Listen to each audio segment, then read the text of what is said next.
আসসালামু আলাইকুম। আশা করি সবাই ভালো আছেন। আজকে মেয়ের বায়না ধরছে কদবেল মাখা খাবে। তো আমরা বাজারে গেছিলাম। তো কদবেল কিনে নিয়ে আসলাম দেখেন। জানি না ভেতরটা কেমন হবে সাদা না কালো। যদিও গাছ পাকা বেল আপনার কালো হয় আর ঘ্রাণটা খুব সুন্দর হয়। যেহেতু আমাদের কিনে আনা এটার ঘ্রাণ তেমনটা ছিল না। আর ভেতরটাও তেমন একটা পাকা না। গাছ পাকা কদবেল খেতে হলে গাছ লাগিয়েই খেতে হবে ভাই। এটা বাজারে পাওয়া যাবে না। বাজার থেকে যেটা কিনে আনতে হবে ওটা তো পুরাটাই সিদ্ধ করাই থাকে। ওনারা গাছ থেকে পেড়ে এনে পুরোটা বয়েল করে ওটা বিক্রি করে। বলে যে গাছ পাকা। গাছ পাকা বেল হলে ভাই গাছতলা যেয়ে বসে থাকতে হবে। না হলে গাছ পাকা কদবেল কখনোই পাওয়া যাবে না। তো দেখেন আমরা কদবেলটা এখন মাখামাখি করে নিব। তো আমার মেয়ে তো অধীর আগ্রহে বসে আছে কখন কদবেল মাখা হবে, কখন সে খাবে। দেখেন কি হাসি তাই। খালামণি মাখিয়ে দিচ্ছে সে মজা করে খাবে।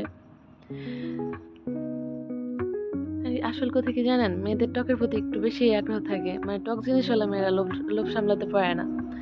তো এই যে কদবেলটা মাখায় নেওয়া হবে। আর ছেলেদের ক্ষেত্রে আর কি তেমন না, ছেলেরা টক খুব একটা পছন্দ করে না, সবাই এক না, কেউ পছন্দ করে আবার কেউ পছন্দ করে না। কিন্তু মেয়েরা মনে করেন 99% মেয়েরই টক খুব পছন্দ। এরা টক ছাড়া কিছু বোঝে না, যদি দেখে ভাই লোভ সামলাতে পারে না। এই যে আমার মেয়ে সুন্দর করে বসে আছে, কখন খালামণি মাখা করে দেবে, কখন সে টেস্ট করবে। এই যে খালামণি এখন সুন্দর করে মাখা করে দিচ্ছে কাঁচামরিচ লবণ দিয়ে। আপনার স্বাদের জন্য আর কি একটু সরিষার তেল দিতে হবে, তাহলে টেস্টটা আরো ভালো হবে।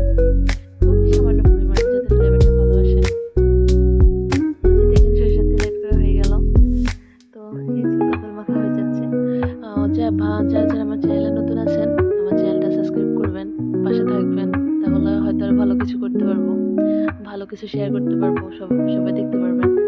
এই তো দেখেন কত সুন্দর করে মিহিভাবে কদবেল মাখা হয়ে গেল।